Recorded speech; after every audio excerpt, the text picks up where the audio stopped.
Hello friends, आइए आज हम अपने कैविट फ्लेवर्स में बनाते हैं वड़ा पाव। और ये इतने टेस्टी वड़ा पाव बने हैं ना, तो आप हमेशा इसी प्रोसीजर से बनाएंगे।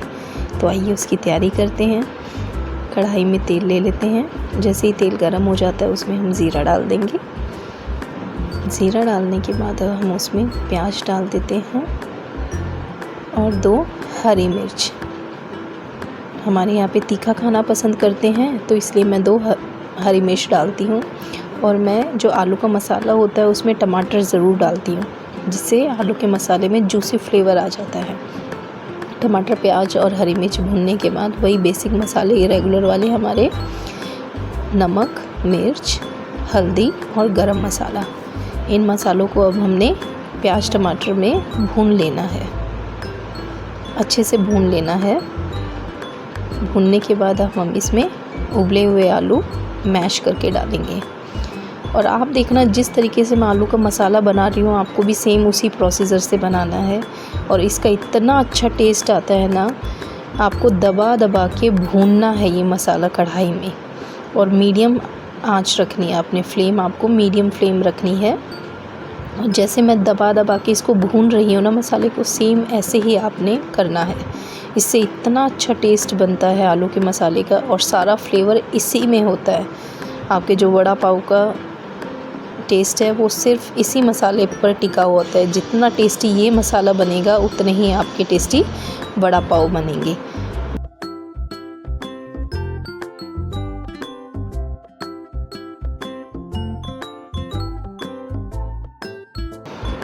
अब ये मसाला भूनने के बाद चलो इसको हम ठंडा कर लेते हैं। जब तक ये ठंडा होता है हम वड़े को कोट करने के लिए बेसन घोल लेते हैं। जितने आपके वड़े होंगे उसके अकॉर्डिंग बेसन ले लीजिए। और इसमें हल्दी, नमक और मिर्च, सिर्फ यही 3 चीज़ें डालनी है आपने, और चौथी चीज़ कुछ नहीं डालना है। इसी से ही इतना अच्छा टेक्सचर आएगा। जब हम वड़े इसमें डिप करके डालेंगे तो इसका इतना अच्छा कोटिंग बन जाती है ना इसमें कोई बेकिंग सोडा ना इनो कुछ नहीं डालना है। सिर्फ आपको फेंटना अच्छे ढंग से है, स्मूथ बैटर बनाना है आपको इसका, ना पतला ना गाढ़ा। अब आप देखना इसी कंसिस्टेंसी में होना चाहिए, सेम ऐसा ही होना चाहिए, ना पतला ना गाढ़ा। अब हमारा आलू का मिक्सचर ठंडा हो गया है। आइए इसके वड़े बना लेते हैं। जितने साइज़ आपको चाहिए उसके अकॉर्डिंग आप बना लीजिए। हम सारे वड़े बना के तैयार रख लेते हैं इनको। ये देखिए सारे बन गए। देखिए लग रहे हैं ना टेम्पटिंग। ये इतना अच्छा मसाला बना है, इतना टेस्टी मसाला बना है ना। आइए हम जो लहसुन और मूंगफली की जो चटनी हम सर्व करते हैं रेड वाली वड़े पाव के साथ, उसकी तैयारी कर लेते हैं। उसके लिए हम पहले बेसन को भून लेंगे, तल लेंगे, बूंदी बना लेंगे इसकी। जैसे ये बूंदी डार्क कलर में थोड़ी सी सिक जाए, अब उनको हम प्लेट में निकाल लेते हैं। ये वही रेड वाली चटनी है जो वड़ा पाव को एक हाई लेवल देती है। इस चटनी के बिना तो वड़ा पाव फीके हैं। आइए अब हम बोंडो को भी फ्राई कर लेते हैं। जो हमने आलू के मसाले का वड़े बनाए थे उसको हम बेसन के साथ कोट कर लेते हैं और डीप फ्राई कर लेते हैं।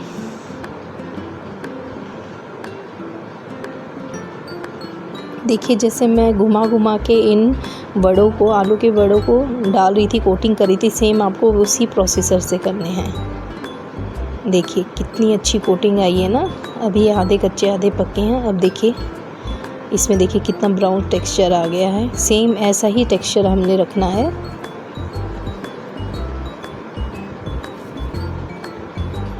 सारे हम निकाल देते हैं।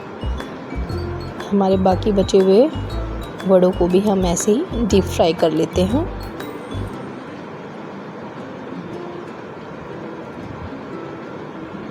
अब देखिए कोटिंग देखो कैसे अलट पलट करके मैं कोटिंग बना रही हूँ ना। सेम आपने भी ऐसे ही अलट पलट करके इसकी कोटिंग बनानी है। फिर हम इसको डीप फ्राई कर लेते हैं। इससे इवन कोटिंग बनती है। ऐसे अलट पलट करके कोटिंग करने से इवन कोटिंग बनती है इन वड़ों में। अब देखिए ये बैच भी हमारा रेडी हो गया है, इसको भी हम निकाल लेते हैं।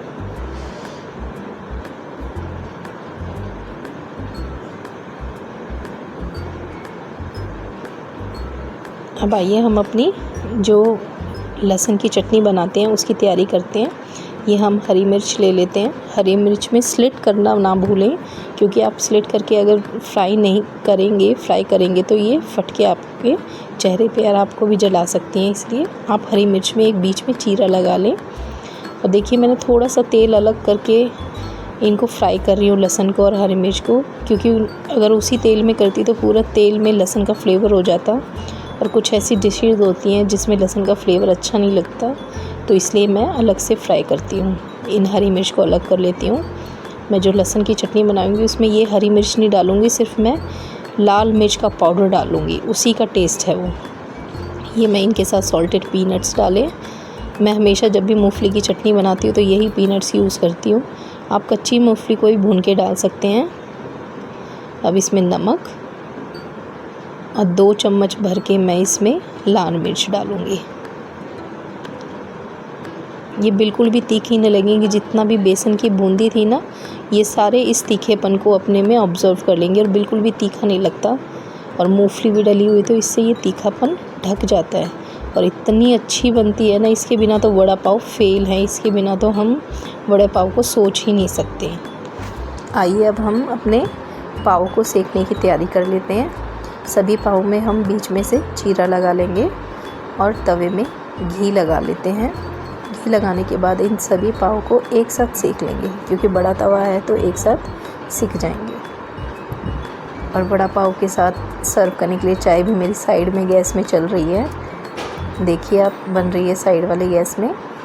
इन सभी वड़ा पाव को हम अच्छे से क्रंची टेक्सचर की तरह सेक लेते हैं।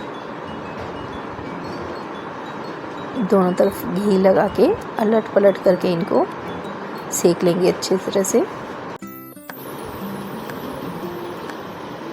ये सिक गए हैं हमारे अब सारे पाव। अब हम इनको प्लेट में निकाल लेते हैं। देखिए कितना अच्छा टेक्सचर आया है ना। सेम ऐसे ही हमने इनको सेकना है, तो बिल्कुल भी कच्चे नहीं रखने हैं हमने। आइए चलिए अब हम अपने वड़ा पाव को असेंबल करते हैं। ये हमारे पाव रेडी हो गए, सिक गए हैं। अब इसके अंदर हम कोटिंग बटर की लगाएंगे। सबसे पहले चटनी से पहले हम बटर की कोटिंग लगाएंगे दोनों तरफ, नहीं तो चटनी लगाएंगे तो वो सौगी हो जाते हैं। पहले हम बटर की कोटिंग लगाएंगे। अब बटर लगाने के बाद हम इसमें हरी चटनी लगाते हैं। ये मैंने पहले ही तैयार करके रख लिए। अभी जो बाकी बच गए हैं पाव, इन सब में हम पहले हरी चटनी लगा लेते हैं। असेंबल करने में आसानी हो जाती है। देखिए सभी पाव में हरी चटनी लगा लेते हैं। फिर 1 बाय 1 हम इनमें अपने वड़े रख के उसमें लहसुन वाली चटनी, लाल वाली जो लहसुन की चटनी थी, उसको भी डाल लेंगे और बीच में हम हरी मिर्च लगा देते हैं। ये देखिए ऐसे हरी मिर्च लगा दी हमने, ऐसे देखिए वड़ा पाव ये हमारा रेडी हो गया है। पाव, उसके बाद वड़ा और हरी मिर्च, और इसको टूथपिक की सहायता से इसको हमने जोड़ दिया है ताकि ये बिखरे नहीं। आइए इसी तरह से हम सभी अपने वड़े पाव को तैयार कर लेते हैं। ये बहुत टेस्टी बने थे, बहुत ज़्यादा, इतने टेस्टी बने थे कि आप इनको बार बार बनाना चाहेंगे। आप सेम इसी प्रोसीजर से बनाना। देखिए मैंने हरी मिर्च भी ऊपर रखी हुई है, कितनी सुंदर लग रही है। एंड एन्जॉय चाय की चुस्की के साथ। Do like, subscribe my channel.